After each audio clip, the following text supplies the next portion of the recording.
Okay. All right. Hello. Good morning. Ooh, hello. Welcome to this is Short Talks Cognition.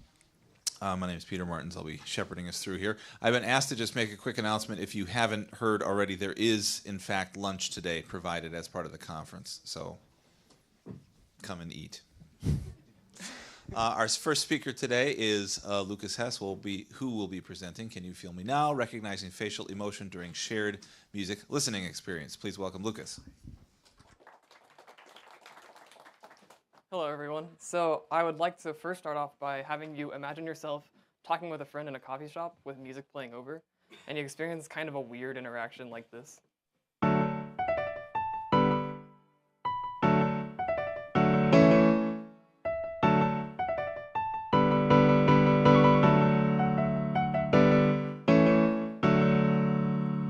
So this is a kind of rather confusing interaction because the person is expressing a sad facial expression while the music is expressing happiness.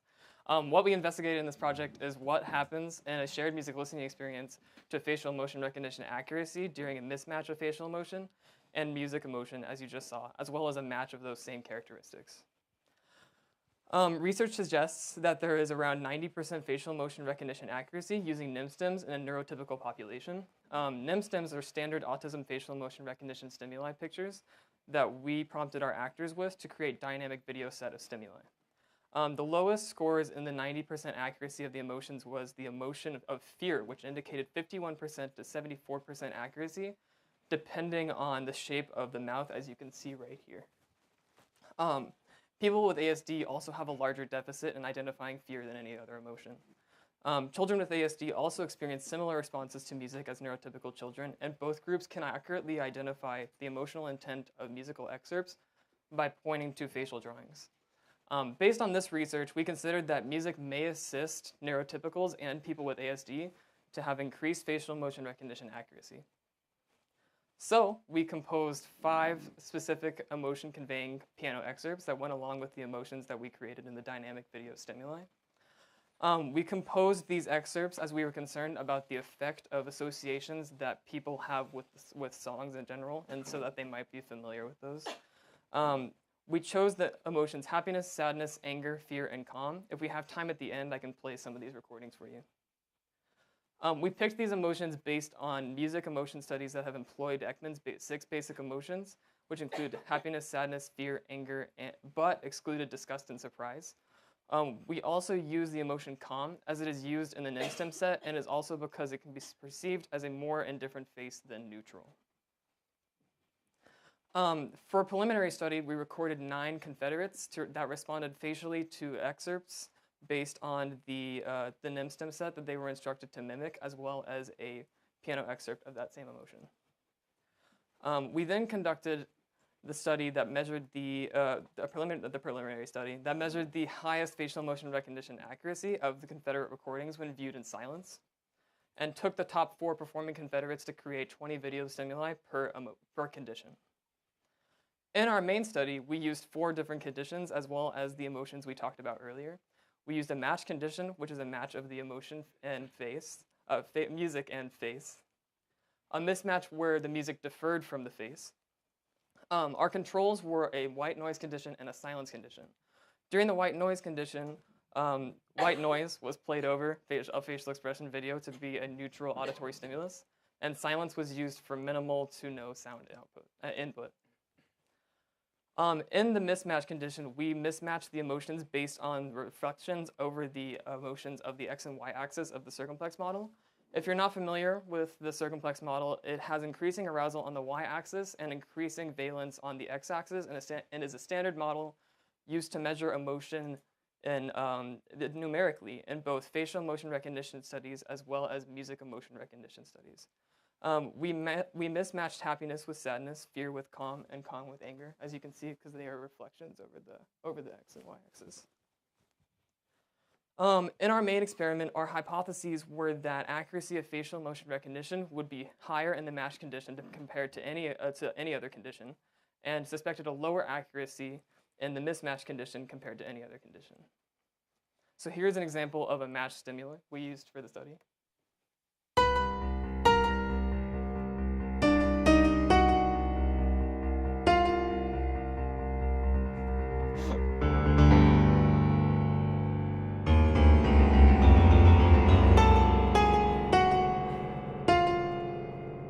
He was one of our favorite actors, as you can tell. And as you can tell, this is a match of fear with fear. And then you saw a mismatch condition at the beginning with the with calm and sadness and happiness. So in our main study, participants were instructed to rate facial expression of the person in the video based on 3 different scales. They first rated the faces of the Confederates in the video based on categorical measurement using the emotions discussed previously. They also rated the emotion based on how aroused the person was in the video, as well as how positive or negative the emotional expression was in the video. As a reminder, they were told multiple times to not rate their own emotion or the emotion in the music, and rather the emotional expression of the Confederate. So there should be no effect on accuracy from music, as well as almost ceiling effects for a neurotypical population. So our data suggests that the presence of music in a multimodal situation can influence facial emotion recognition accuracy depending on how it is employed. So if there is a match of motion and music, we found 93% accuracy of facial emotion recognition compared to just below 80% in the mismatch condition. Our controls of silence and white noise suggested 91% accuracy and just below 88% accuracy, respectively. We found a significant difference between the matched condition to both conditions where sound is present, which are mismatch and white noise, and we also found a significant difference between mismatch and all other conditions. We can also consider that even though there is a significant difference between there is no significant difference between match and silence. In a real world situations that are like social, sound is mostly always present if you're talking to somebody or there's like cars traveling around. So we also looked at accuracy per emotion and saw that the differences in fear and sadness between match, mismatch, and all other conditions is really interesting. So as you may recall, I mentioned that the fear NIM-STIMs with neurotypicals, there was 51 to 74% accuracy to facial emotion recognition for the emotion fear. In our match condition, if you can see that right there, for the emotion fear, we found 100% accuracy. 100% accuracy of the emotion fear, while there was a drop of almost 35% to the mismatch condition for 65% accuracy. There was also a similar effect when it came to sadness, where we found a drop of nearly 16% accuracy between match and mismatch. When it came to significance of emotion between conditions, interestingly, sadness and fear had significant differences between match and white noise. And that is similar to the accuracy. Oh yeah, I'll get back to that when we go there. With arousal, we found some interesting results as well. Our perception of arousal in someone's facial expression may be consistently most extreme in the match condition, and least extreme in the mismatch condition, but statistically significant in happiness, sadness, and fear. It is interesting to notice that match versus mismatch and sadness and fear were significantly different from each other, which is related to the accuracy of the results that we saw with the higher differences right there between the two. With valence, we also found similar results where while in a match condition, perception of valence is significantly more positive in the positive valence emotions and consistently most negative in the negative valence emotions. Perception of valence in the mismatch condition is significantly less positive in the positive valence emotions and significantly less negative in the negative valence emotions as well. So they were exact opposites of each other, but they had really, really interesting effects. This indicates that our perception of a facial expression valence may be more or less extreme by the presence and congruency of emotion and music that might be playing over it. So what does this mean? These results are important to consider because the more extreme or less extreme perception of a facial emotion expression of the person due to the effect of music could possibly affect our overall accuracy of understanding what the person you are interacting with is trying to express. So this may indicate why there is more of a significant effect of facial emotion recognition accuracy when the music is matched with the emotion, sadness and fear compared to any other condition. So how could we apply this? First, we can talk about film. If attempting to produce a more extreme perception of someone's facial expression, it may be most important to focus on sadness and fear emotions in cinematic situations.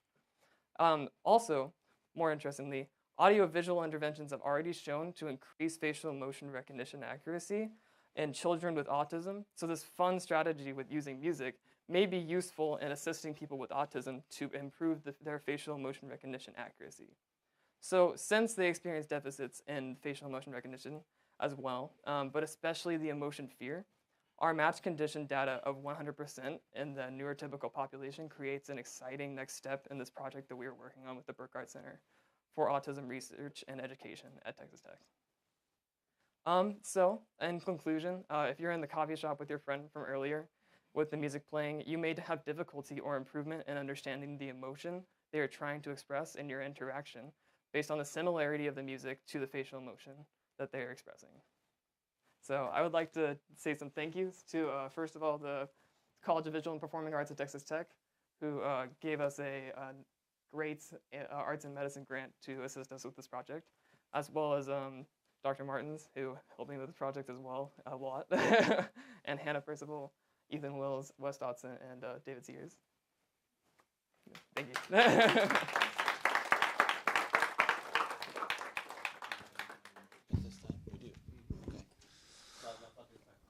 Okay, questions? Hi, it's 3 questions, but they're pretty short. And I'm sorry if I, thank you, this is interesting. I'm sorry if I missed it at the beginning, but when you did the mismatch, what was considered a mismatch? Was it like happy face with like fear music, or happy face with sad music? Or I can go over that. Let me find it. There we go. Oh, if it's it's not showing up, but that's okay. So what we did is we reflected them over the the X and Y axis. Yeah. So we have, for example, happiness versus sadness. So we mismatched happiness with sadness, and then sadness with happiness. But was it happy faces and sad music? Yeah, it was both. It was both. Okay. So we used all 5 emotions for the facial for the facial emotion stimuli. Okay. So then we just reflected those. Okay, thanks. So my other question is, when people did when they were not accurate. So for instance, they had like happy music. Yeah. Sad face or right. or whatever. Did you notice did you look at all at what they got wrong? Great question. And kind of patterns there. So I thought that was really important to look at for the emotion fear specifically. And we found that even though we mismatched fear with the emotion calm, like the calm music, they actually found that we found that almost every single time they put sadness instead. So it wasn't actually the music. The music was causing confusion instead of people focusing on the music emotion.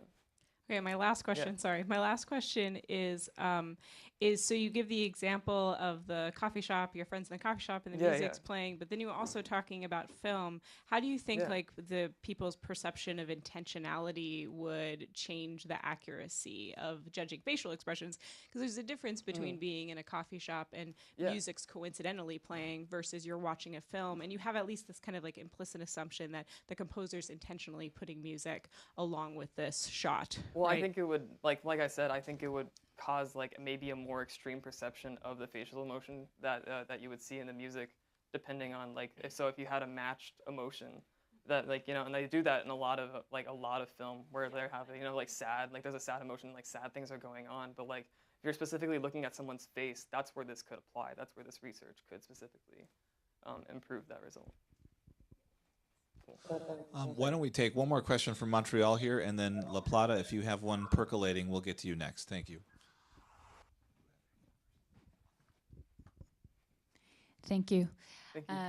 Very interesting talk. We actually have just run something very similar with kids with autism. Cool. And we're not finding much effects, but we think that our stimuli the match and mismatch is not as well developed as in your stimuli from seeing your stimuli just now. So I'm wondering if you have any types of ratings from your participants of how much they think, what they think about the match, because you're asking them about the emotions, but do you have any data on how well people think that the emotions are matched or mismatched? So I'm kind of not understanding the question a little bit, and so if there's scary music with a scary face, do people think that, the example that we saw, it seemed how good the actual because you said you designed them specifically so that it would match or mismatch. So. We don't have any data on people saying their opinions on that, but just how they rated them, and I think I guess it would make sense to just consider that like since they got the match condition right for like fear is probably a good stimuli. But does that answer your question? This is like kind of I don't like we can talk after if you want. It might be worth noting that the faces were generated accompanied by the matched music in the first place. Yes, yeah. So there's maybe some implicit, matching there. La Plata, did we have any questions from you folks? Please go ahead. We're not hearing you. Sorry. Again, ask again. Yes. Go ahead, La Plata. Thank you. We can hear you now. You can listen me? Yes, thank you. Go ahead. Okay. We have a question. If the experiment can do it without an actor, because I think the actor puts the assumption that the music exaggerate the expressive. So perhaps people that isn't an actor, perhaps doing something else with this condition.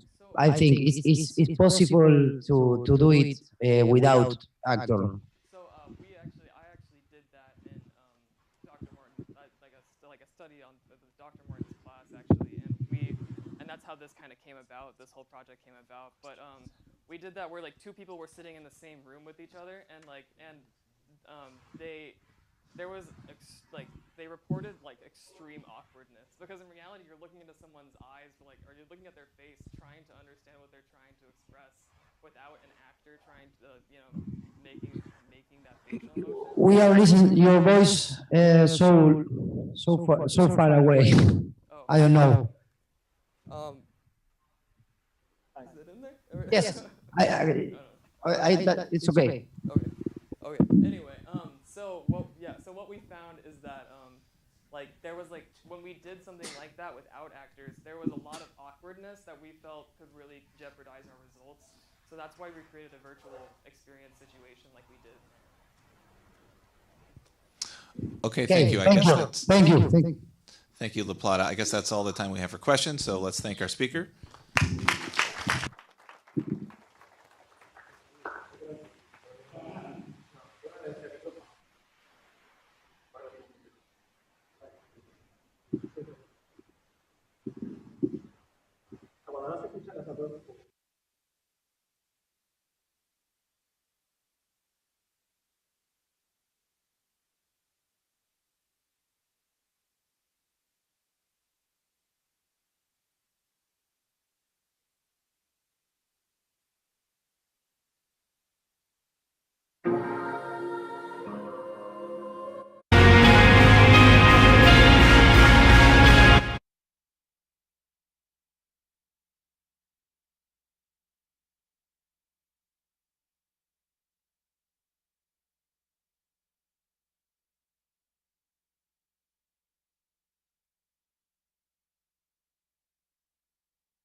All right, for our second presentation on this session, please welcome Finn Upham.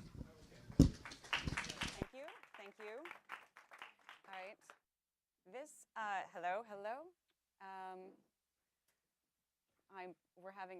microphone fun. Can you hear me through a microphone? Yes. Okay. I'm just going to take the mic like this, and this is great. I have so much more timbre to play with a microphone like this.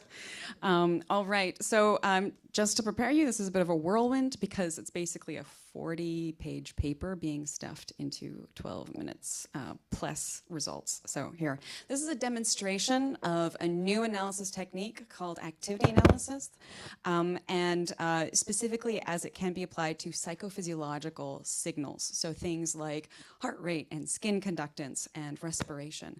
So when we're looking at psychophysiological events that can be recorded during music listening, there's a lot of challenges there in making sense of what is happening in these signals because there's a lot of things that are happening all at once. For most of these signals, you end up having events that have nothing to do with the music, right? Most of the time when you're inhaling, it's probably not triggered by stuff that's happening to what you're listening to. Some kinds of events happen very rarely. Others may be slow to be expressed. And the conditions for specific events may change during the course of music listening. So you might have some kind of events that happen a lot at the beginning of a piece, but not at the end. And that actually changes the implications of things happening at the same time. So any kind of statistical technique to assess whether or not stuff is happening to the music needs to keep all of these things into consideration. And so that's why I've developed activity analysis. So the premise of activity analysis is to identify impacts of a shared stimulus, of some kind of time-continuous stimulus like music, through repeated responses by looking at the alignment of events. So if you have a signal, you identify some kind of event, like the onset of, say, inspiration or an increase in skin conductance, and you want to see across multiple listenings, say from one person or maybe across an audience, to see whether they line up and whether that coincidence is a statistical argument for some kind of causal influence from the music. So this is a way for the response data to point back at the music, which is an exciting opportunity to actually maybe understand different kinds of impacts that we're not anticipating through the hypotheses that we're already testing. So if we take, for example, respiration, there's all kinds of different events that can be looked at, but they all have various properties that get kind of complicated. And so any kinds of statistics to look at coincidence needs to keep that all into consideration. So if we were to look, for example, at the onsets of inspiration, to identify coincidences, what we will look at is how many across responses are happening in the same time frame. And then in order to preserve all of their sequential properties, we generate alternative alignments by shuffling the relationship between these series by small amounts of time. So if each of these are the original experimental alignments, when all of the responses are aligned to shared stimulus time, we can get little countings of how many are happening at any given moment in our time frames. And then to get an alternative alignment of maybe what kinds of alignments would happen by chance, we adjust randomly maybe one series a little bit forward in time, another one a little bit back, and then look at what kinds of alignments occur when they're not all specifically aligned to the stimulus. We can do that again and again using standard non-parametric techniques to get an idea of what alignment happens by chance versus what alignment can be prompted by the music itself. And this allows us to look at then identify whether a stimulus is having a systematic effect on these kinds of events that we're looking at, like onsets of inspiration or skin conductance events, and also get a sense of, by saying, well, if one distribution of alignments look like this and the alternatives all look like this, maybe they're actually significantly different from each other. Maybe if there is an alignment that's happening from the stimulus, the coincidences, you're going to have more high instances of a lot of coincidences, and you're also going to have more instances where there's no coincidences at all or only one or two events across all of these series. And so you can statistically distinguish what's the original alignment to the shared stimulus from all of these other versions, these alternative randomized versions, and get an idea of how exceptional the stimulus effect is on these responses. Now, what's fun about getting this kind of shuffling alternative alignments is if your shuffling range is sufficiently small, like let's say 10 seconds, you get not only alternative alignments to look at through the whole piece, you also get alternatives within time frames that respects the heteroscedastic effects on these stimuli, or on these responses. So you preserve local qualities of your signals, your continuous response signals, in order to identify whether alignment at any given moment is exceptional. So if we look time frame by time frame and we aggregate the coincidences that are likely to happen by chance at these moments, we can identify, this moment is exceptionally high in its coincidence, to allow us to say, well, then this is a moment that probably has some kind of causal influence that we can then take back to the stimulus. So activity analysis, by using this non-parametric process of identifying the degree of coincidences and actually that respects all of the signal properties, we can get a score that it describes how exceptional that alignment is through the whole set of responses to a piece of music. And then we also get these local alignment peaks that can help us identify when there seems to be a reason to go back to the music to understand what influences are possible. And this then allows us to understand both whether and when coordination is actually being exerted from the music to the response events that we're looking at in these continuous responses.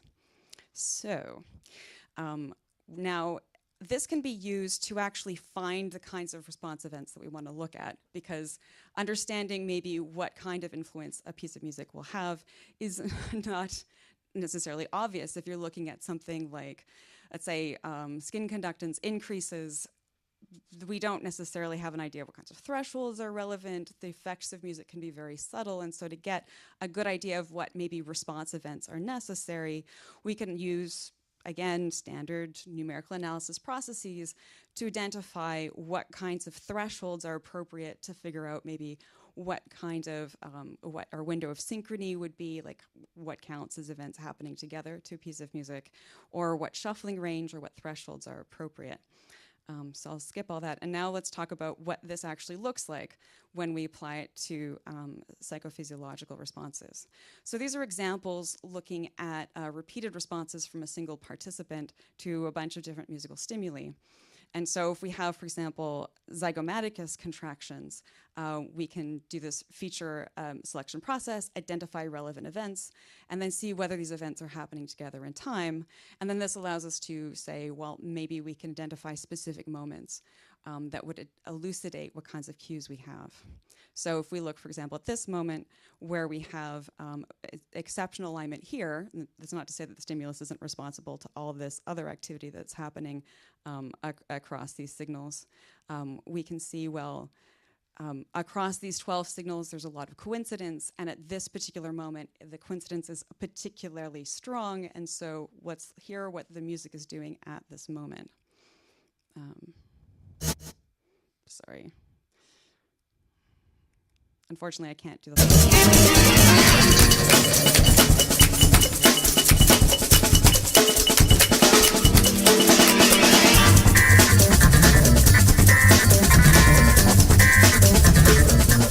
Okay, this would be easier to understand if the little line went across the screen, but technology. All right, so there seemed to be consistently a lot of smiling that was happening here, which rapidly followed the introduction of that particularly funky instrument at that moment. And so here, this might be a reason to think, well, okay, the entry of some instruments might be relevant to how this participant is responding to this piece of music. Listening after listening, this is a reliable impact. Now looking at corrugator, we can also see there's moments of particular alignment here. Well, let's look at what's going on at that moment to see what would be explaining this.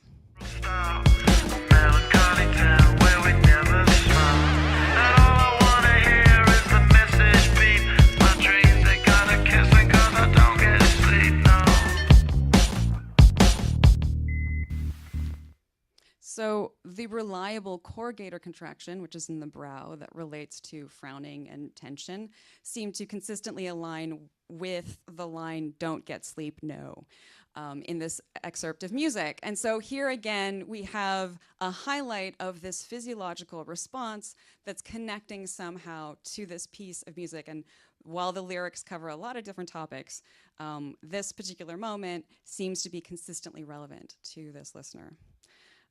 We can also do this kind of thing to heart rate. We can do this kind of thing to respiration rate and identify moments when there's reliable response behavior to this piece of music. And for example, these signals and these particular events relate to different aspects of arousal, and they concentrate at particular moments when, for example, in this music, there's a very gradual increase in intensity, but there seems to be reliable instances where this listener will react in this particular way at this particular moment. We can also do this with skin conductance and get an idea of what kinds of cues are more reliable. Now here, the reliability is coming through a fairly sparse action. For this participant, skin conductance isn't always there, but over repeated listenings, it's more likely that there's going to be a spike at this moment. And so we can again turn back to the music and understand, well, what's happening here that would produce this kind of response. So this example.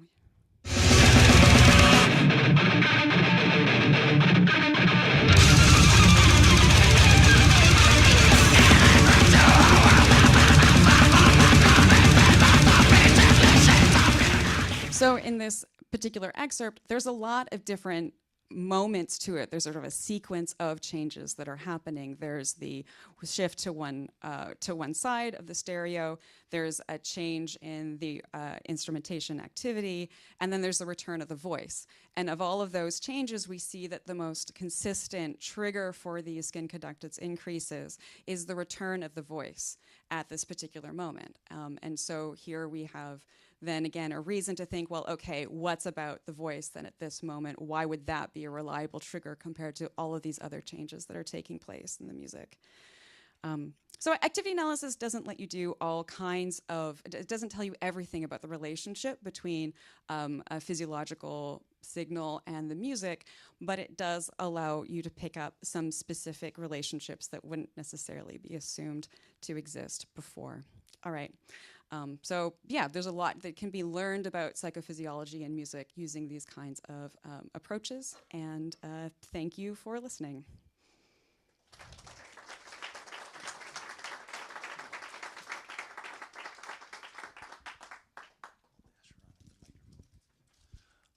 Questions for Finn? Thanks so much. When you're measuring these responses, I think they're obviously in a very controlled environment, and I'm assuming that these kinds of responses are dependent on very active listening by the and attentive listening. Yeah. Do you think that you'd get the same kinds of things in a more of a sort of passive setting or something like that, or does it require people to kind of really focus on the music?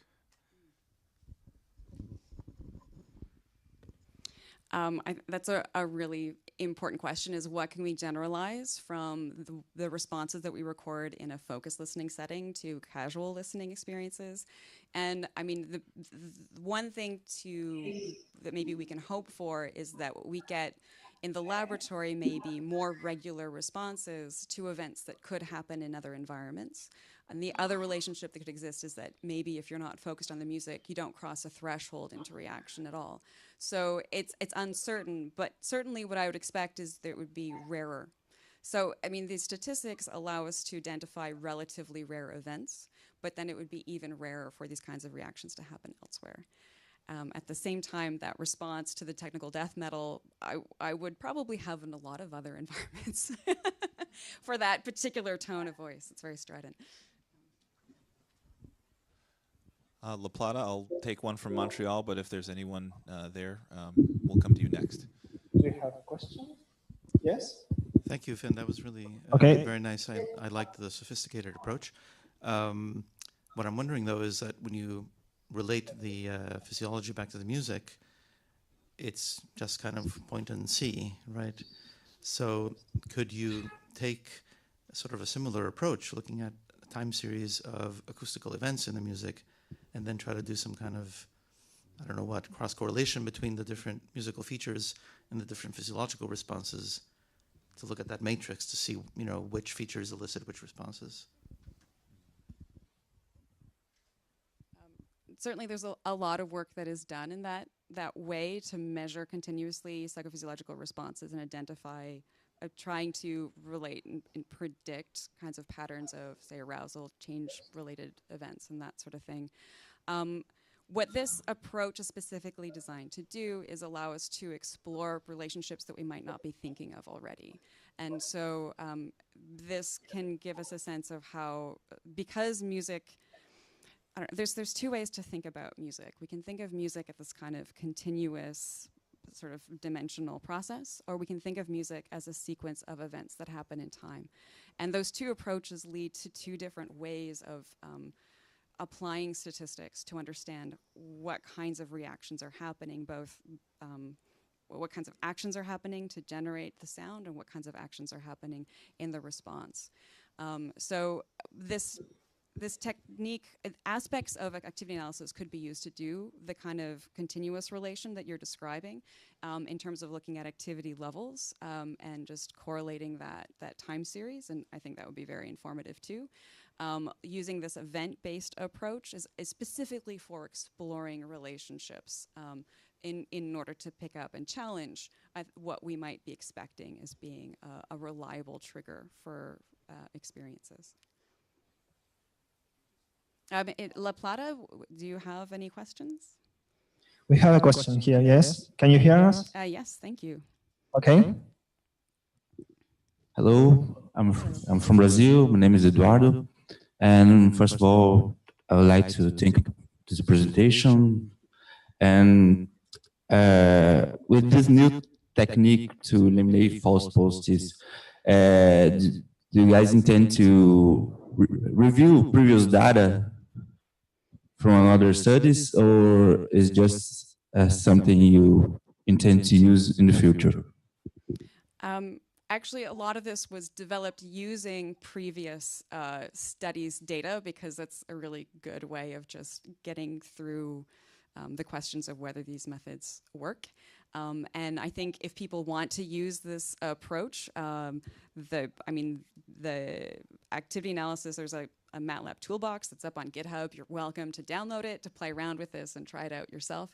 It certainly is something out there to be explored as well. And if people have psychophysiology data that they want to share, just get in touch.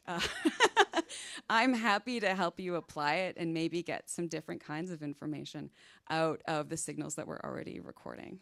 Thank you. Thank you.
present him now?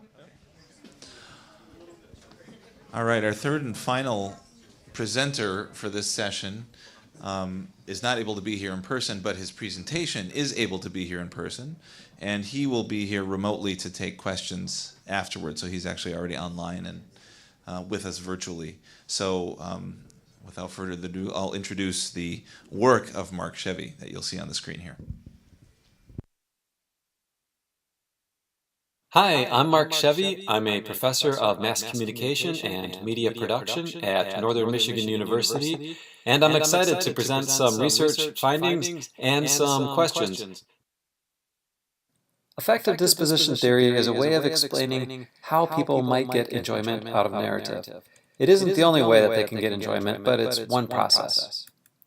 It starts with a character that displays an action or speaks words that reveal values or morals. If the audience identifies with those morals, then the character becomes a protagonist. And then the level of enjoyment increases or decreases depending upon what the character goes through. If the protagonist experiences justly earned rewards, then enjoyment increases. If the protagonist experiences unjust punishment, then enjoyment decreases.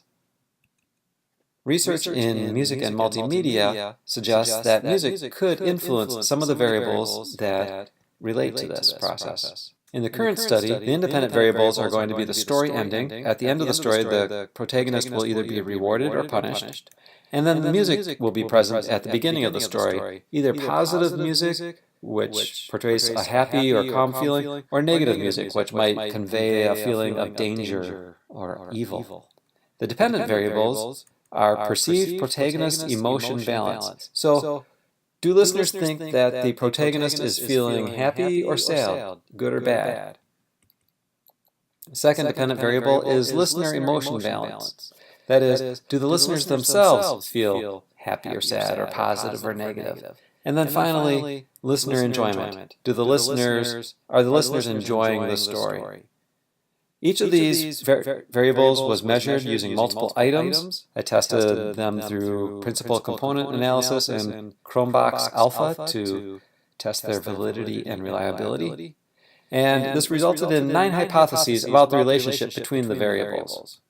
As an overview, the valence of the story ending, whether reward or punishment, the first 3 hypotheses predicted that these endings would have an effect on the protagonist emotion, the viewer emotion, and viewer enjoyment, with the positive ending increasing each of these, and the punishment decreasing each of these. The next 3 hypotheses dealt with the relationship between these, as predicted by affective disposition theory. Perceived protagonist emotion should be correlated with the viewer emotion. That is, if the character on the screen is feeling good, then the viewer should be feeling good. And if the viewer is feeling good, then the viewer should be enjoying the story.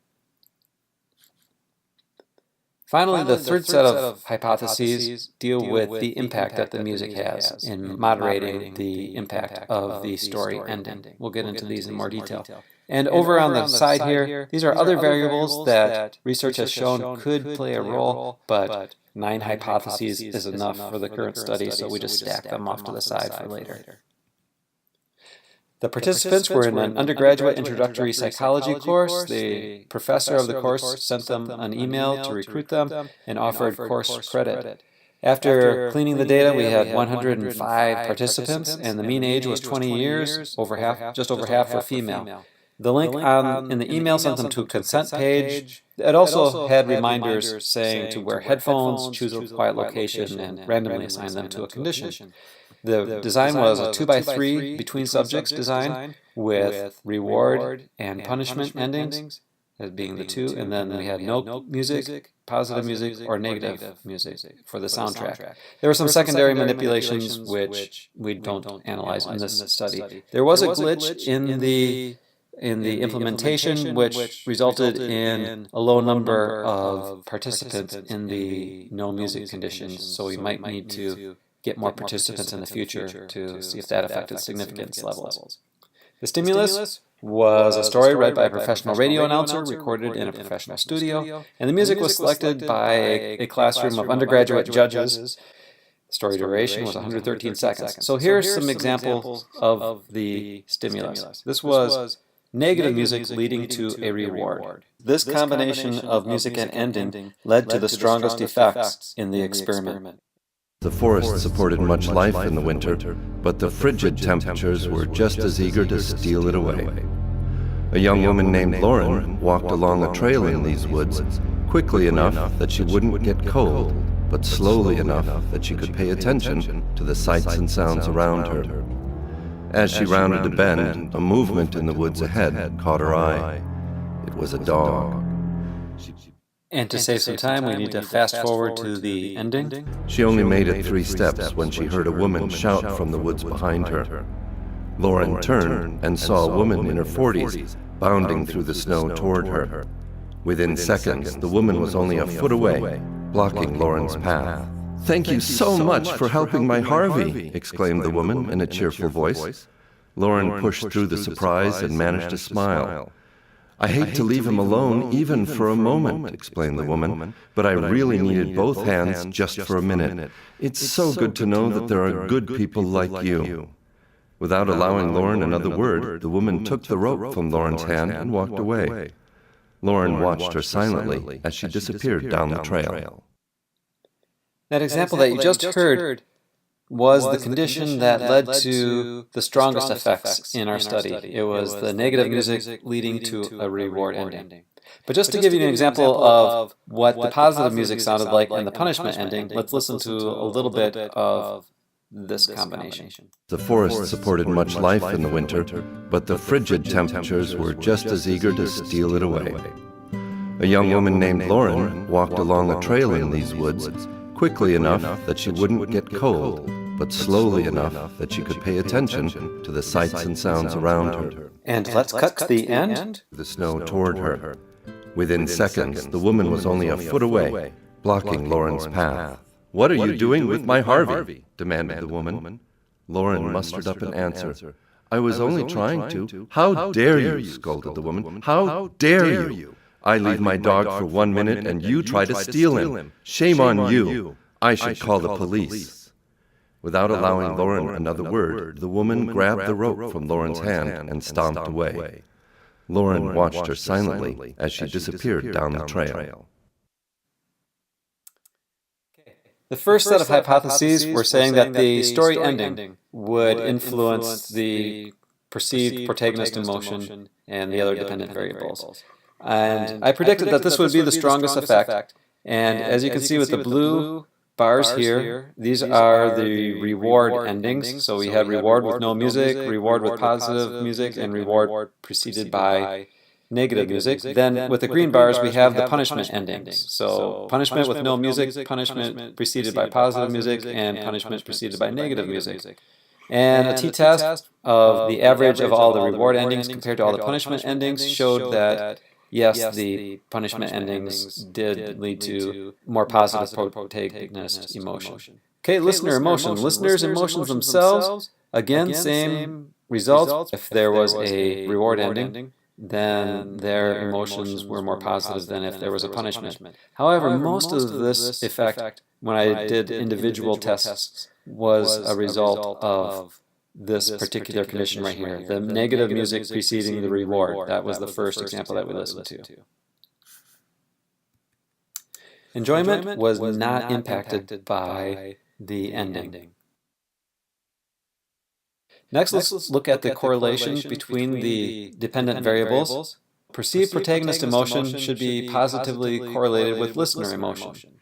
And in this, we see that in the 3 of the 4 conditions that had music, that correlation existed. The one exception was positive music leading to a punishment, which would be something to examine later. Why was there not a correlation in that condition? Also, the no music conditions only had an n of 10 because of the glitch.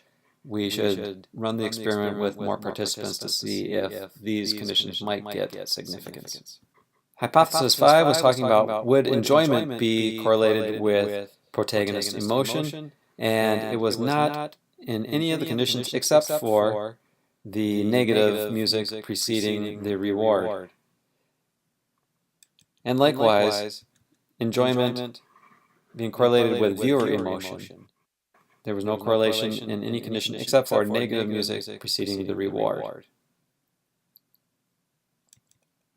The effect of music on perceived protagonist emotion, viewer emotion, and enjoyment. So what was the effect of the music? I won't go into all of this, but I was just saying the presence of any music would augment the effect of the ending on the perceived protagonist. And we expected that the same effect would happen with listener emotion and listener enjoyment. The results were interesting. We found that with the reward ending, the presence of negative music increased the perception that the protagonist was feeling good. And the presence of positive music created the perception that the protagonist was feeling more negative. In the punishment ending, music did not have a significant effect.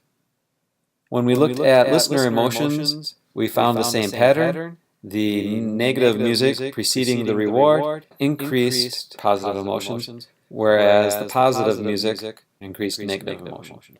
And the music had no effect in the punishment ending.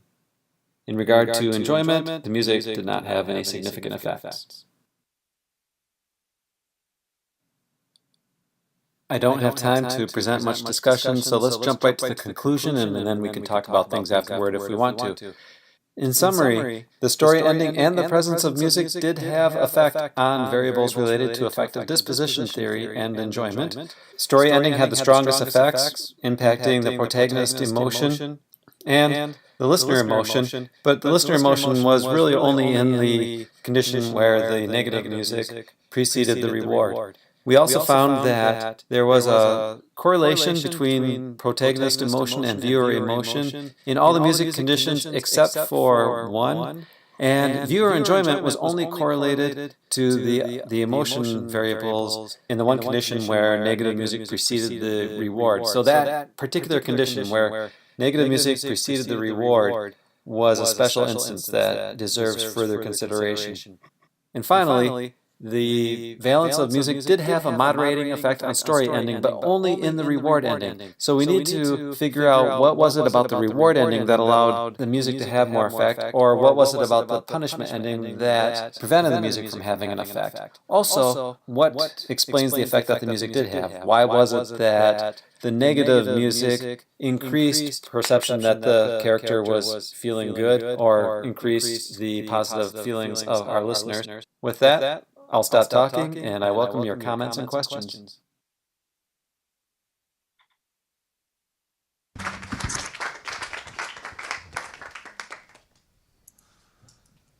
All right, so as Mark comes up on the screen here, we'll get going with our first question in Montreal. Hello, can you hear me? Yes, hello. Thank you. Hi. This is really interesting. I'm just curious how much you think your results. So, because you're saying that with the negative music preceding the reward, to me that I can see how that would make sense, because there's almost like a relief factor, because you're listening to the negative music and you're thinking, oh, something bad's going to happen. Then the music stops, and then they come in and say, thank you for saving my dog, and you're like, oh, good, Right. it's actually going to be a happy ending after all. So I'm curious how much you think the results might change if you were to actually be playing the music through the ending, because I think that there'd be much different perceptions of protagonist emotion if she's saying thank you for saving my dog and the Evil Dead soundtrack is actually still playing in the background. So I'm wondering if that's a next step that you're planning on doing.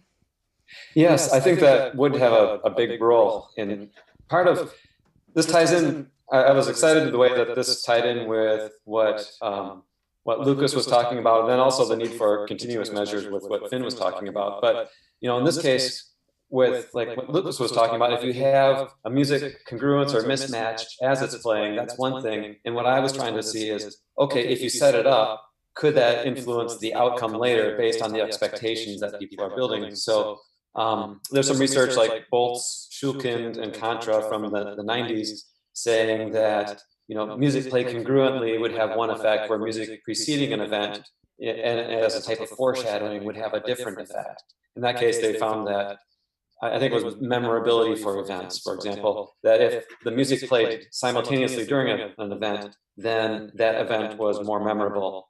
Whereas if there was a mismatch where you created this expectancy violation, where you're setting up hope and then something different happens, memory was stronger when there was a mismatch and you're using it more in a foreshadowing indication. And so what I was looking at is, how do these line up when you are trying to create inferences about characters and that perception of enjoyment and just emotion in the listener. So I do think there would be a difference. Right, although if I remember correctly, they're looking at film though, right? And you don't have any visuals, right? It's all purely auditory. Like all the visuals are all in the listener's heads, right? Right, and that was a deliberate choice too. I have done a previous version of this experiment with the same storyline, but we did it all as video. And there were questions about, well, how much was impacted by the actor, the acting. We didn't have professional actors, and so could that have played a role? And just the appearances of the actor. We had two, we had the Lauren, the girl, and we had the older woman, and we had the dog in there. And we thought, well, okay, what if we took all that concrete information away and let this be entirely a construct in the listener's mind? And just about 2 weeks ago, there was I think it was a USA Today article reporting on some research saying that emotion might be stronger for audiobooks than for movies in some cases, because just for that fact that with audio, the working narrative, the story is being constructed within the listener's minds. So we wanted a deliberate contrast to some of the previous research in that regard. All right, thanks. I think we have time for one more question. La Plata, do you have anything, or can we take another one here in Montreal?